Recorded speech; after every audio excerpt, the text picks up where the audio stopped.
bit about our curriculum in Kindy and what we focus on, and it is a play-based learning curriculum. So I'll tell you what that means in a minute, but this is from our website. It says, our play-based program sparks children's natural curiosity and instills the joy of learning through singing, dancing, art, storytelling, cultural celebrations, mindfulness, green studies, and excursions around our awe-inspiring school. And I think if any of you have been to Kindy, you can see you come in there and you just want to play naturally. There's just like, feel like we're all like reliving our childhood there. Okay, Andy already spoke about this, but just in case you kind of missed it, I know you can't really see, but these are the things that we are always integrating into our curriculum. So we have our green school skills and our values that we are always constantly looking at.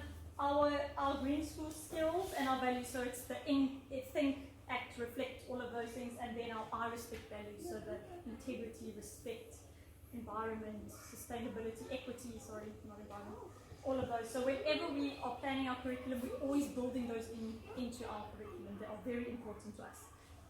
But yeah, Andy spoke about that, and then our 3 frames of learning, the thematic, the proficiencies, and our experiential. Those are the 3 frames that make up all of our learning.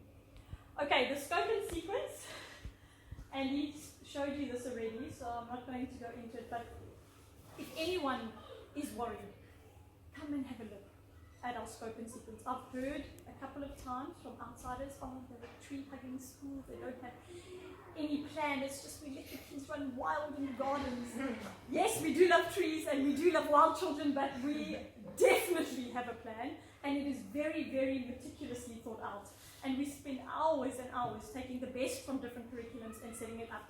So I have got a document that refers to all of the CAPS curriculum, which is the South African schools curriculum, the government schools, and we have our scope and sequence, which is, it goes through every phase of learning. So we have the emergent literacy, emergent mathematics, we have social emotional skills, physical development, creative design, all of that. So in every single section, we've broken it down what we need to achieve by the end of the year.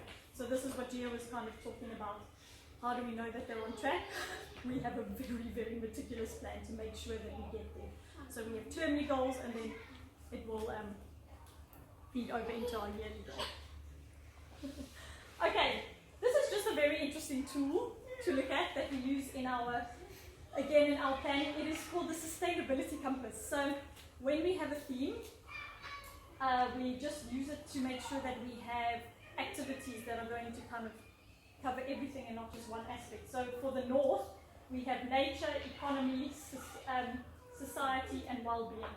So for example, this term in Kindy, we are learning about gifts from the earth. And now so for nature and gifts of the earth, we look at above the ground, below the ground, rocks, water cycles, dinosaurs, fossils, all of those kind of things, and seasonal changes. So that would be the nature. If we look at economy, then we'd say, what kind of things can we create, useful objects can we create with all of these natural things? Maybe we can make paperweights, or story stones, or mandalas and things like that. That would be economy. Or maybe the selling and buying of seasonal fruits and vegetables. Society, then we talk about how do natural disasters affect societies? What happens when a natural disaster strikes? What kind of precautions can we take? And then well-being is things like when we're working in the garden during a hot day, what kind of protection or gear can we wear? Or in the winter times, those kind of things. Or just the fact that being outside and loving nature, what does that do for our own well-being? So we look at all different aspects of that when we're doing our planning. Okay, play-based education and how it applies to our curriculum. Let's have a look here. Okay, it says play helps children to learn and put into practice their negotiation skills, the problem solving, turn-taking, cooperation, social understanding, perspective, and so much more. Children learn best through play because it allows them to apply everything that they know and encourages them to ask questions and seek out new information and discovery. I can't tell you how many times I've come into class or something and all the kids are sitting on the mat, and there's one of the kids is sitting at the front and she's pretending to be the teacher, and they're telling them, have you seen the igneous rocks? And they're telling them all the things that we've learned about last week, and they're doing the Isikhosa days of the week, and they're all like teaching each each other these things that we've already learned. And this is what it is. Through play, they're learning, and they are learning all these skills that you actually, don't even need to teach them. And by following this play-based learning program, we can just allow the kids to experiment and learn at their own pace in a child-centered context. Okay, but now what does this mean? When I say play, I don't mean we just leave the kids to be wild outside and do whatever they want all the time. That's not what I mean by play-based learning. What I mean by play-based learning is that, so in our kindy class we'll set up different stations for the kids and we'll give them options. And by the end of the day they would have completed all of the different options, but they can choose which one they'd like to do first. By options I also mean, would you like to create your picture with paint, or with pastels, or with clay, or with pencils? So we're still giving options, but it's not would you like to do this activity, or would you like to just play and do your own thing outside? That's not what I mean by choices and options. We still do have, obviously, we need to have some learning time. Okay, and then also it talks about how activity should be self-chosen, self-directed, and then integrated. The main tool that I use in my classroom for play-based to boost our proficiencies is gamification. So we play games in the class all day long. So we do, for example, if we are learning a letter, I don't stand in front of the class and say, today we are learning duck. and that's it, we need to learn duck, It's not that at all. It's we sing it, we write it in the sand and in our all kinds of different materials, rice and we make poems about it, we have action, so we have the drum, all of those kind of things. We do pass the parcel letter version where when the music stops and then they unwrap the parcel and there's an S. Okay, can you give me a word that starts with this? They love it, it's so much fun. Because we do spin the bottle, letter edition, and then when it lands, then I say, can you give me a letter? Can you give me a word starting with They give me a word, We're playing a game. We do whose name starts with a cup in a class. Kaden, cool, Kaden, what's your favourite song? We play that song and dance to it. So there's so much that goes on, We do hiding our letters in the sandpit and then we excavate them, bring them into class, and then everyone has a different letter. All give us a word that starts with your letter. So we're doing so much fun and games, and then at the end of the day we say, what did you do? We played. Yes, we did play, but we definitely learned as well. So it feels like it's just playing, but we're using that to boost our proficiencies and to make them think that they are playing, but we actually learned. And then, so it's not sitting at a desk just doing worksheet after worksheet. And let me tell you, I worked in grade R for 10 years, and we sat at desks 99% of the time. Every grade R had their own desk. We did worksheet after worksheet after worksheet. And those kids were so bored. All they wanted to do was play with each other. It was just heartbreaking. And then you do assessments. You take 5 hours at a time. You do assessment, and you can see them shaking their notes. Assessment time. It's horrible. I don't like it. And that's why I left. Because I could feel there was something not right there. We were robbing them of their childhoods. Okay, so we are trying to do it a little bit differently. I wanted to talk about Isby. She was telling me the other day about how, just quickly, come on, there's a child in her class last year that had a mental block against 16. So she took it out all the time. Yes, couldn't get 16. But then, go outside, playing hide and seek, suddenly you can count to 30, no problem. And it's in context, it's real life, it's authentic for them. And she used that as an assessment. So sometimes just the pressure of having to do it now, right for the teacher, it's a lot for these little kids, So we're just trying to do it a different way. And to allow them some choices and to see what they're interested in. And so at the end of the day, yes, they say we played, Mom. Yes, they did play, and we learned too. Okay, so mathematics in kindy. This is just interesting to learn about that. We use it to make connections throughout all the different subjects and stuff. It holds a bridge between different topics. So they don't see just like art and language and maths as one. We make connections between them. So we use the themes to make the connections between them. And then we use poems and songs and all kinds of things to bring them to life. So in kindy we have 4 main themes, and all of the classes do them, but we do different things within. So the first theme is all about me. The second theme is gifts from the earth. That's what we're doing now. So that's natural disasters and soil erosion and water cycles and precious gems and things like that. And then we have footprints in the third term, which is animals and reptiles and those kind of things that they absolutely love. And then the last one, last full adventure, we start in South Africa. We learn a bit about our culture, our heritage. We move out towards other countries, other continents, learn about all of their cultures and dress and those kind of things, and then we do space, which is really nice. Yeah, so it's just nice to sort of understand what we're doing there. And then this one, art in Kenya, this is a massive one for us that we all need to learn about a little bit, is you will very seldomly come into Kenya and see teachers that pre-cut lots of beautiful, same artworks. You won't come into the class and see 20 of the exact same pictures. And this is a learning thing for all of us, because I think sometimes it's nice to have that, if one's looks beautiful and precious. But it's actually, if the teacher's doing more work than the child, then it's not developmentally appropriate for the child. They need to be able to do art for themselves and to express themselves. So if you look at the penguin, this is not what we do. Where the teachers cut it out and then the teacher says, paste it here. No, not it here. We don't do that. I'll put the glue down. Yes, I'll put the glue because we don't want to mess either. We hate messy glue. But instead, we'll give them a picture of a penguin and we say, what do you think it is? What colors should we use? Would you like to use some clay? Would you like to use some paint? Would you like to use some pastels? What do you think it looks like? And 90% of the time it looks awful. I'm sorry.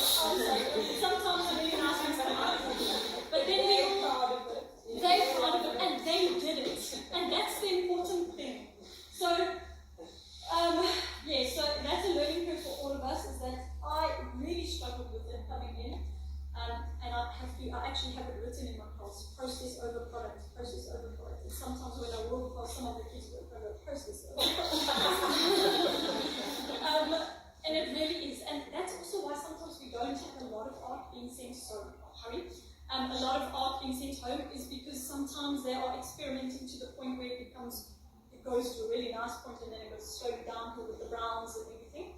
Or we are doing art for a reason. So it's we're making Play-Doh and using our old Play-Doh to make food for the night vision. Or we're making story stones or things like that we're actually using in the class. We're making laptops and phones out of paper, those kind of things. So we're using it. It's art that we use, but we are always creating. But process over products all the time. Okay, and then just quickly, I'm nearly done. Our PW in Hindi is very important as well. We focus not just on the physical, but on everything, the emotional, their whole well-being. So we do, with the gross motor skills, that helps with fine motor skills, especially in Hindi. So we focus mainly on the gross motor skills because it has a knock-on effect and affects the fine motor skills. But another part of our PW that we focus on heavily in Hindi is mindfulness. Now, mindfulness is teaching learners how to self-regulate. It is not affiliated to any religion or anything like that. It is purely helping the child to learn how to regulate their own emotions, how to calm down, how to feel peace, and how to be present in the moment. Okay, so that's a massive one. We do mindfulness every day, every single day, and maybe your kids have come home and I've actually seen them in the playground saying, just calm down, do your 5-finger breathe like a shark. So that slowly, we're hoping that we start them young. When they get older, they'll be able to use these tools and help themselves. Okay. And then this is the last one. What can you expect by the end of the year for your child to know by the end of grade R? If you would like it in depth, this is very, very brief, come to me and I'll go through the scope and sequence with you. We don't teach reading in grade R. Your child is not going to leave grade R reading necessarily. Maybe your child loves that and languages are their thing, and then we will help them. We are not capped by caps, so we can, the sky is the limit. But what we focus on in Kindi is social emotional skills. So do they have confidence? Can they come and speak to you and tell you when something is wrong? It's those social emotional skills that we really need to get right in Kindi. We do our letters and our sounds. And so what is cap begin with? What is it end with? What is in the middle? So we start with that. We definitely start with the sounds and stuff. And they should know all of that by the end of Kindi. We have basic numeracy.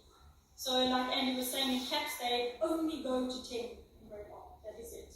You do not need to focus on anything about 10. But in India, the sky's the limit. So we aim for between at least 50 and 50, but the sky's the limit. They can carry on as much as they're interested. And then we do obviously everything in English, Afrikaans, I don't need to translate anything now. But we do English and Afrikaans in the class every day.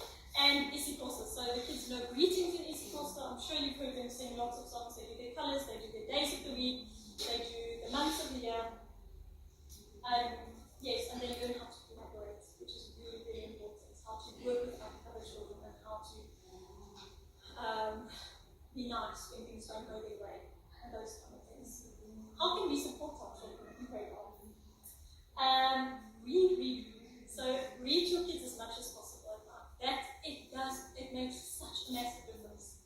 To just look at the child and read every night, show them that the words go from right to left. Show them as you read the words. Left to right. Left to right, sorry, yes, thank you. I've never been good at that, I always have to like and then give your children opportunities to cut and paste at home as well. Obviously we do that in kiddie, but cutting up, it's a strange one. Some kids really struggle with it. So let them cut out magazines. You know, if you're sitting at the dinner to making dinner or whatever, let them cut out. So grading for their problems. I find that labeling things in grade 4 or grade 1, it's such an easy one, and it helps them so much to live in that language environment. So just put table, bed, chair, bed. Just for that year or two, and you'll see they'll start to pick it up so quickly. So label things that they see: milk, fridge, and then they can start saying, oh, that's a fridge, you know, and they're putting it together. And then when you are driving or whatever, count with them everything that you see. You're climbing the stairs, count the stairs, ask them how many stairs are there when the cars go past, count how many cars will pass, how many wheels does that have, those kind of things. Just so that, they, everything can be gamified and becomes fun that they learn. And then don't let your child do everything. Let them do some things by themselves, sorry. Don't do everything for them. Let them pack their own bag a little bit. Let them be responsible, you know. Where did you put your shoes? Where is your water? Let them find it. They're old enough to help themselves a little bit, because we're not actually doing favors when we do everything. So those are a few very basic things that you can do to help your graders. I feel like I left a lot out because I didn't have my notes. But anyway, we'll just end with play is the way that a child learns, but no one can teach him. It is the way that he explores and orients himself to the actual world of space and time, of things and animals, structures and people. Through play, the child practices and rehearses endlessly the complicated and subtle patterns of human living and communication, which he must master